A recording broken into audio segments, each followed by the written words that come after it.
Alright, so we're going to do some math with some electrical formulas. So we have a series circuit here and a parallel circuit here. Just for properties of each of these circuits, we have a 12 volt battery. Depending on the amount of resistance of the resistors, that'll determine the current of the electricity going through the circuit. So in a case like this, just like a water hose, you can never really have more water enter the hose than what exits the hose. So in a series circuit, you have to run under the assumption that the current in a series circuit will always remain constant throughout the entire circuit. And with that rule, you can figure out and calculate the current, and then we'll figure out the voltage drop over each of these resistors. Likewise, some properties of a parallel circuit become a little bit more interesting. A parallel circuit is a circuit where the 12 volt battery now has access to several resistances or loads. So that 12 volt battery is 12 volts at this resistor, 12 volts at that resistor, 12 volts here, 12 volts there. You're always going to have 12 volts at each resistor, and then when you look at the ground side of each resistor, it's all carrying right on back to 0 volts. So one of the properties you see in a parallel circuit is that over the parallel branch, in this case we're applying 12 volts to the parallel branch, so each of these resistors will have a 12 volt drop, or they will each consume 12 volts. Again, we're running under the assumption that there's 0 voltage drops in the wiring, which works for theory, but in all reality, wires do have a small amount of voltage drop, but for what we're doing, it's going to be so small that it won't affect our calculations. So we have 12 volts dropping at each of these resistors, which means the current going through that resistor is dependent on the resistance of that resistor. And just to kind of make an example, here, if I was to change this bottom resistor to a 10 ohm resistor, and this one being a 14 ohm resistor, the 14 ohm resistor would have a certain current going through it and still 12 volts dropping over it. But the 10 ohm resistor here, because this resistance is lower, it will have more current going through it because not as much resistance, not pushing back quite as much. So you're going to have more current flowing through that resistor than would be through this resistor, which means the current in this circuit all comes out of the battery, and then it splits up into the different roots. And in each of the roots, it could be going a different speed, or you could have different current, but then it all adds up to be your total current going back to the battery. So that's some of the properties of your parallel circuits. And I'm going to just change that resistor back to 14 so it makes sense. There we go. Okay, so now let's do some calculations. First of all, our Ohm's law here, volts is amps times resistance. So we're going to use the Ohm's law formula to calculate some of the current and voltage and resistance in each of these circuits as well. And for calculating total resistance of each of these circuits, if it's a series circuit, here's your formula for the series circuit. If it's a parallel circuit, there's your formula for the parallel circuit. So we're going to work on the series circuit first. And to find our total resistance, this would be our first resistor and that would be our second resistor. So your total resistance of this circuit is the first thing you need to find.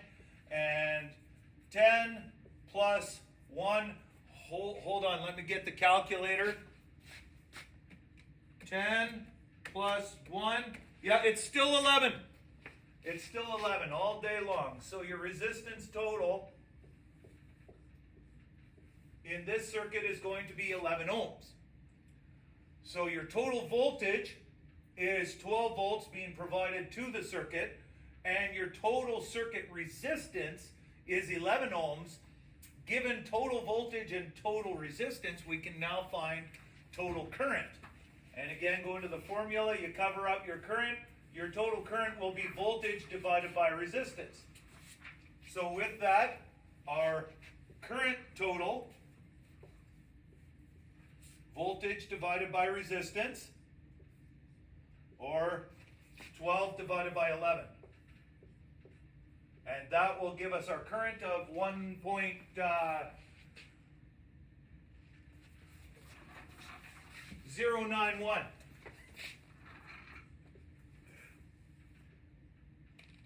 1.091 amps.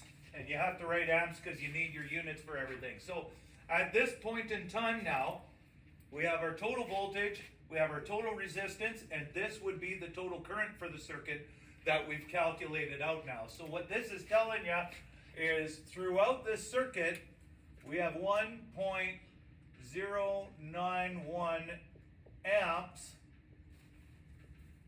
of current traveling through this circuit. So we have 1.091 amps leaving the battery, 1.091 amps going through this resistor, 1.091 amps traveling between them, going through this one, and then going through the ground, and all the way back to the battery. 1.091 amps throughout the entire circuit, without a doubt and without compromise. So that will be the current going through it. So now that we know our total current and our total resistance, now we can look at each resistor individually and start to figure out how much voltage is being consumed at each of these resistances. So at the first resistance, so we're just going to call this R1, and then this one we'll call R2. So at the first resistance here, we have 1.091 amps going through it, and we have 10 ohms of resistance there. So again, we're trying to find the voltage drop over that resistor, and we end up with amps times resistance, 1.091 times 10. So times 10 will be just moving the decimal place over, but I'll write it down anyways. 091 times 10 should be 10.91 watts. Okay, should maybe put an L in there. There we are, volts. Now there's an L. So you have 10.91 volts, and that's the voltage drop being consumed over the resistor.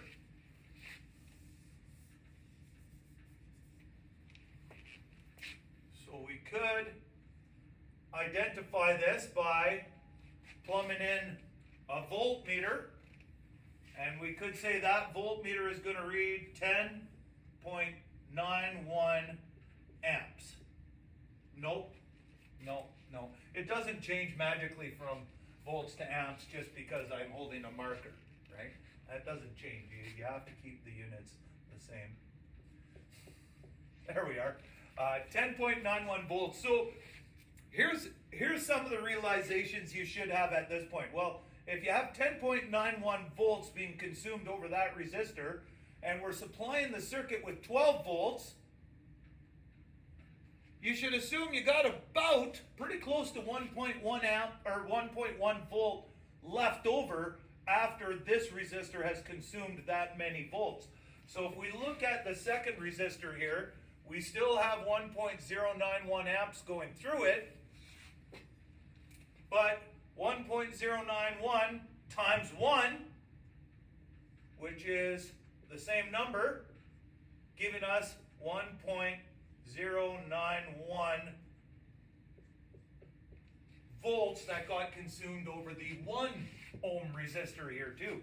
We add these two together, we're going to be pretty close to 12 volts minus the rounding errors.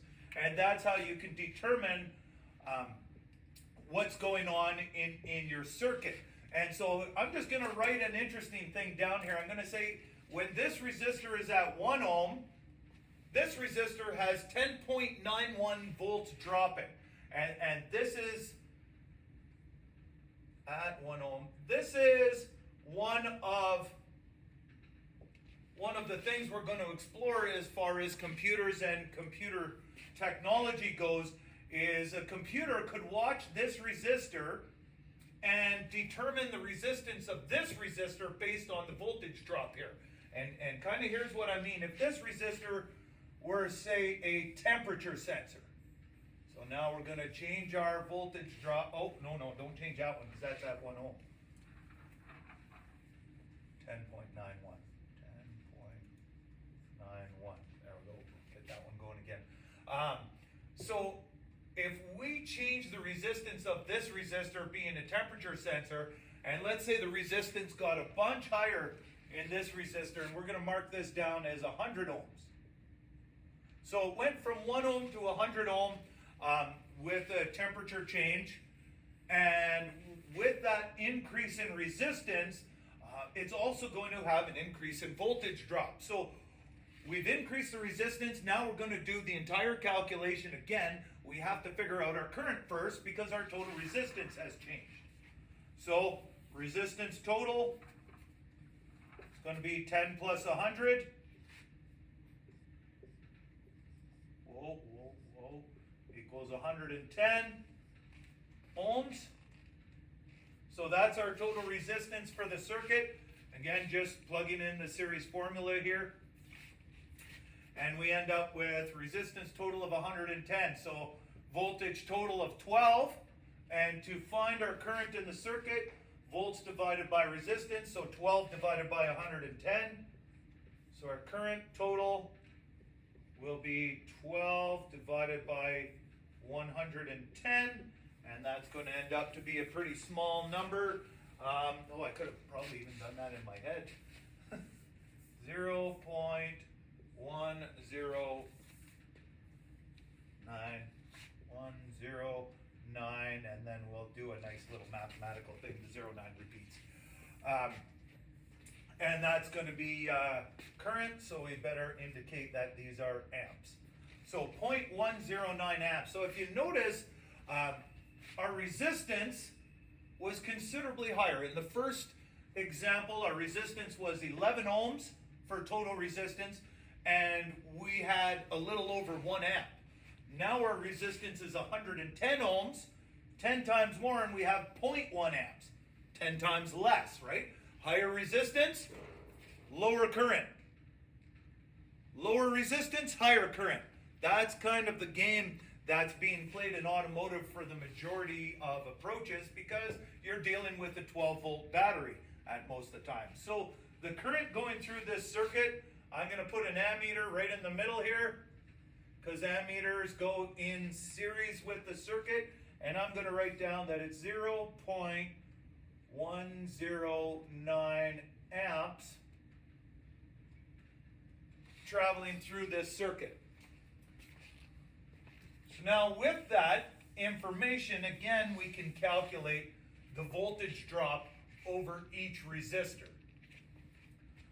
So now again, brackets at 1 ohm. Well, when the second resistor is at 100 ohms, we're going to have a much different reading because we have only 0.109 amps going through the circuit.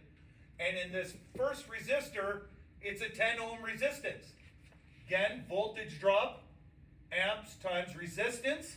So 0.109 times 10 gives us 1.09.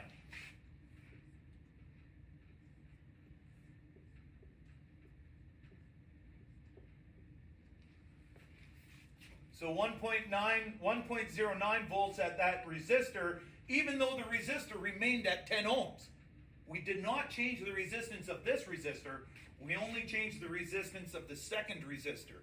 But that drastically changes the voltage drop of the first resistor because of total circuit current.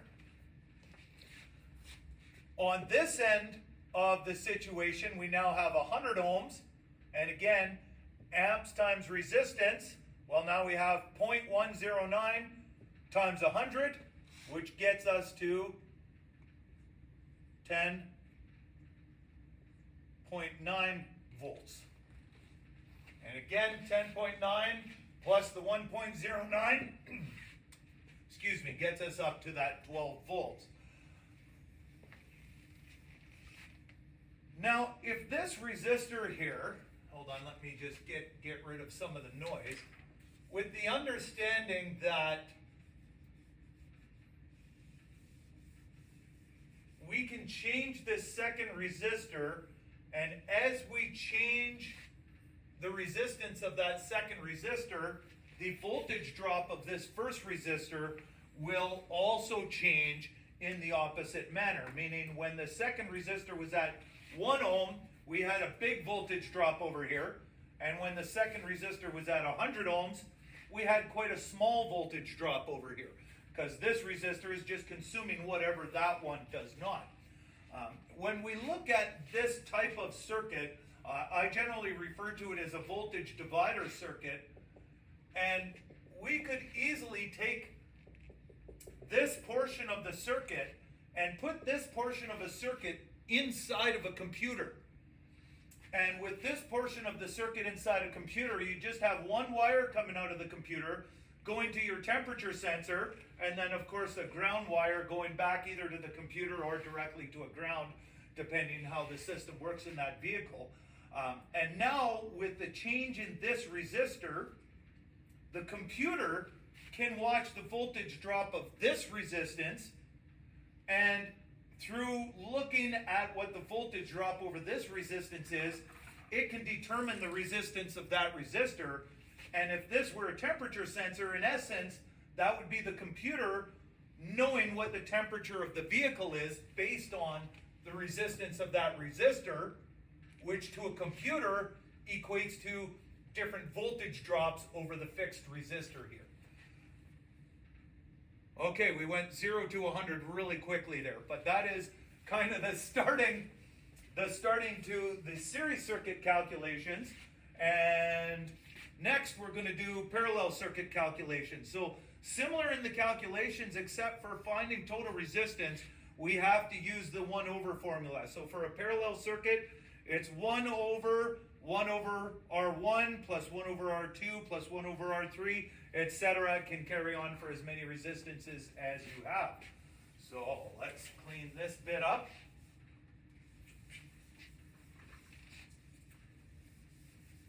And we'll do that math here for us. So now we have 4 resistors all in parallel with each other, and they're all the same resistance. And I've kind of done this intentionally, just with assuming that maybe we have a circuit with, I don't know, let's say 4 glow plugs. So we have a circuit with 4 glow plugs. They're all wired to a power bar. They're all getting powered by a 12 volt, probably a glow plug controller, which will have that resistance for each of the glow plugs and then going to ground.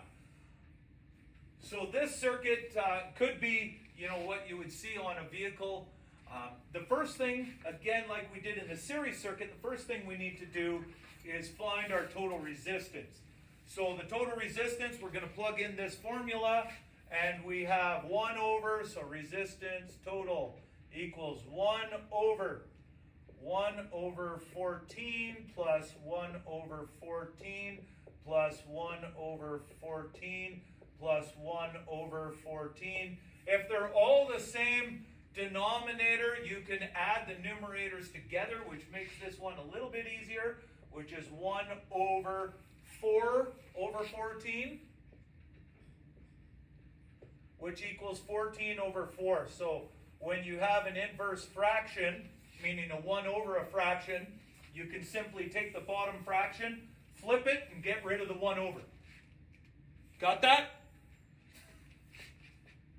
When you have a fraction over a 1 over an inverse, take the fraction, flip it, and get rid of the 1 over, which gives us 14 over 4. And if we do 14 divided by 4,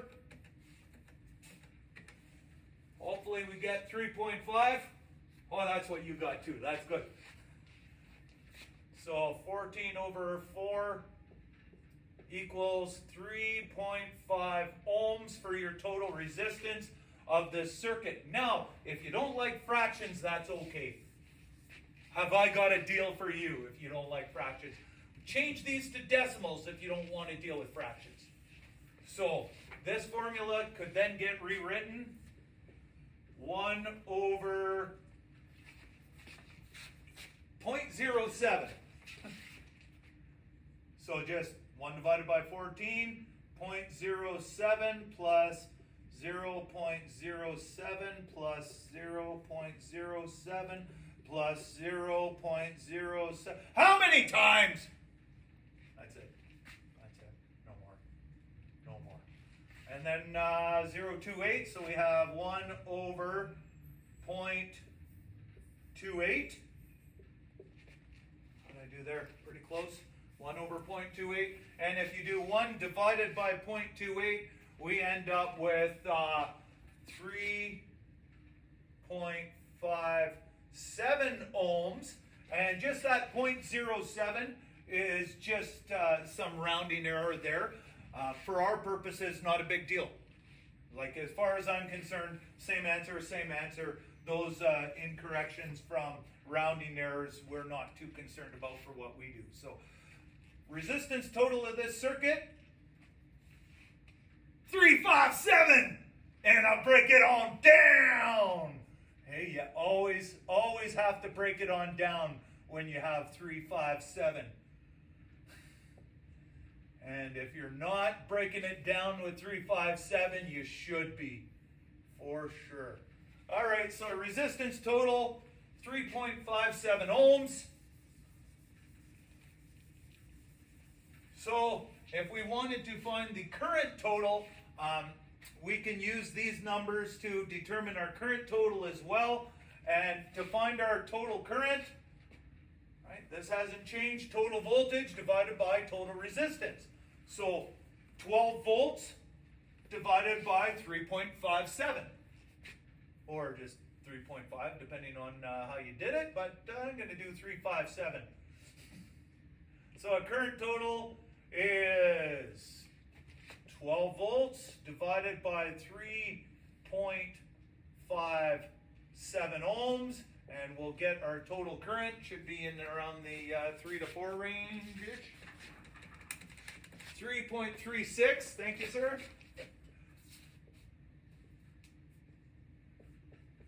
It's like the magic math happening in the background, right? So 12 volts divided by 3.57 ohms gets us to 3.36 amps. So that means in this circuit, we're going to have 3.36 amps traveling out of the battery, and we're going to have 3.36 amps traveling into the battery. Interestingly, though, that 3.36 amps splits up between each of the branches, because you've got to have a certain amount of current going through each branch. So there's a couple ways to figure out how they split up. Now, first of all, these are all the same resistance, which means the current will equally divide between them because they're all the same resistance.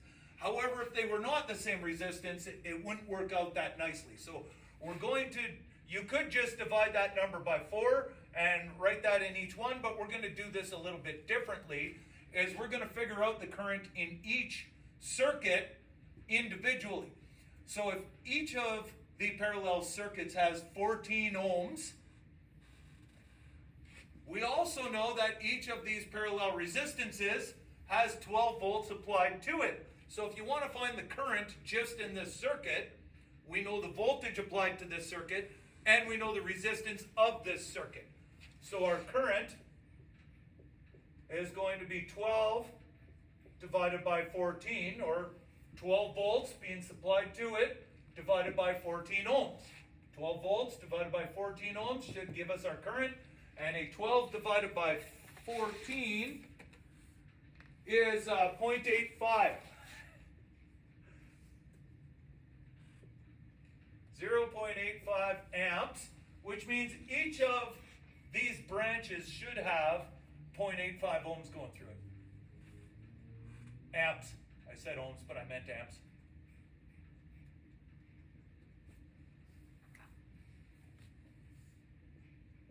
And although they're all the same, like I say, we could have figured it out differently, but if one of these branches did have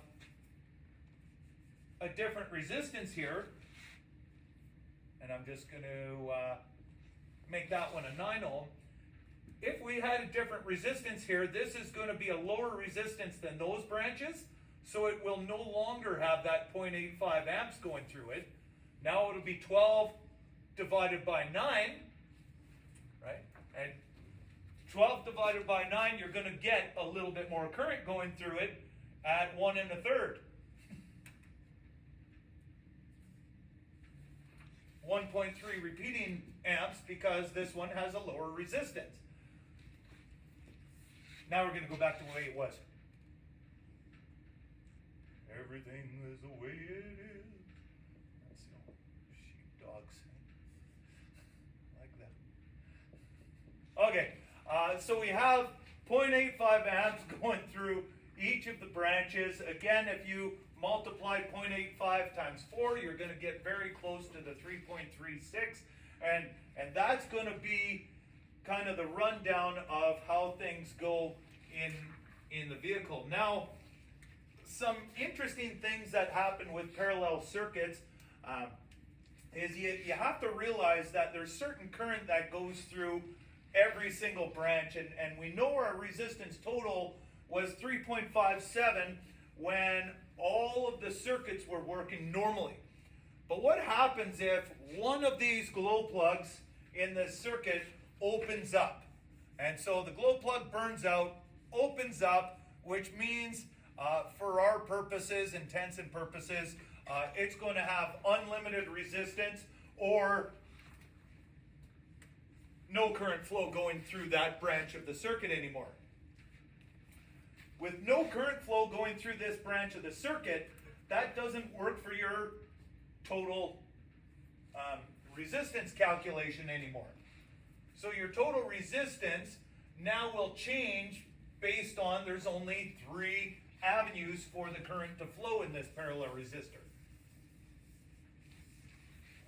So our total resistance with 4 branches, I'll write that down, with 4 branches was 3.57. Now with 3 branches, let's do the calculation again.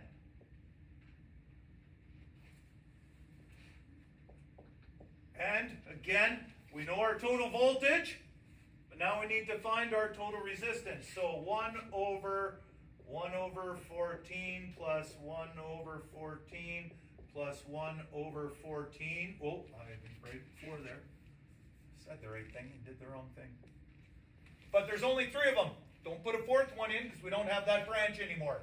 So that ends up with 1 over 3 over 14, which ends up with 14 over 3, which equals 4.76. 76 ohms. And that's going to be now the new circuit total resistance. So resistance total with 3 branches went to 4.76 ohms.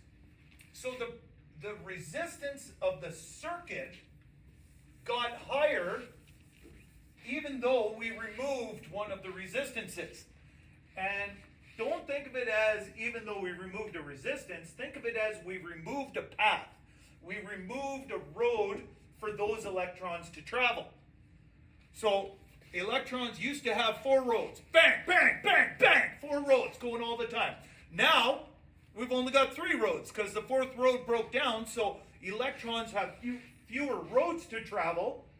And if they have fewer roads to travel, you have slower travel because there's going to be more traffic and more banging up, right? So your resistance will increase even though one of the branches or one of the resistances has been moved because it's the total circuit resistance you're looking at. And if we were to plug the total circuit resistance into our total circuit voltage again, we should be able to get our total circuit current. Right? So again, volts divided by resistance. So 12 divided by 4.76 ohms will give us our current total.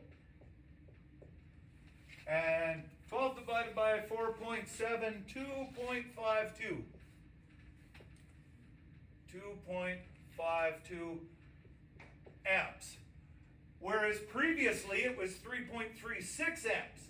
Again, that extra 0.85 amps that was going through this resistor can no longer go through this resistor because the resistor's open. Right? So this one failed open. You no longer have current going through it. So now we only have 3 branches with current going through it. So by having an open, your total current dropped. 2.52 amps.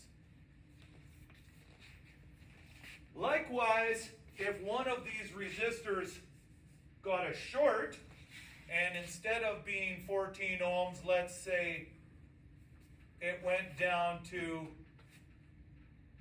1 ohm. So there's my short. I'm bypassing the resistor, even though the resistor is still 14 ohms. It's bypassed, and we only have 1 ohm of resulting resistance in here because of the failure. So I'm just going to draw it simplified as a 1 ohm resistor.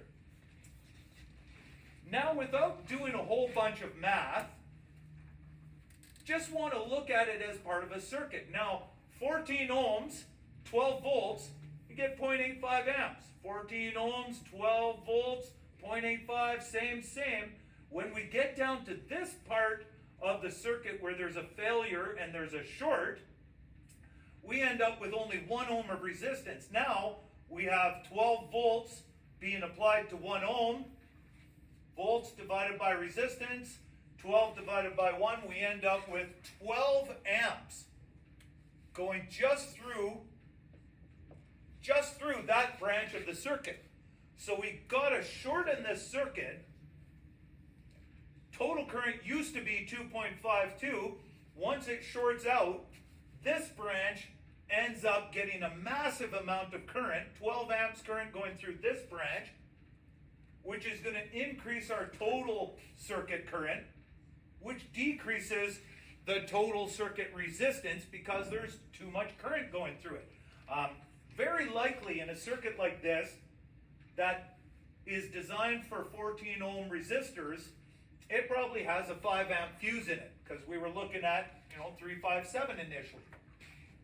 We've kind of found in the failures, if your failure goes to a higher resistance, you never have to worry about your fuse blowing. But if the failure was a resistance like this where it went down to 1 ohm, for those of you who have calculated this out, hopefully many of you did, 14.52 amps will be traveling out of the battery. You only get a little bit through each of these branches, but 12 amps through this bottom branch, which means your total coming out of the battery has to be 14 amps in a circuit that's designed for 3.5. Right? So this would definitely open a fuse, and if there's no circuit protection, you'd burn some wires up from that happening, from the current getting too high in that circuit. So hopefully this lands some of the information that you need for getting the math right and figuring out how electricity works up and down with different resistances. Have fun. Not too much fun though.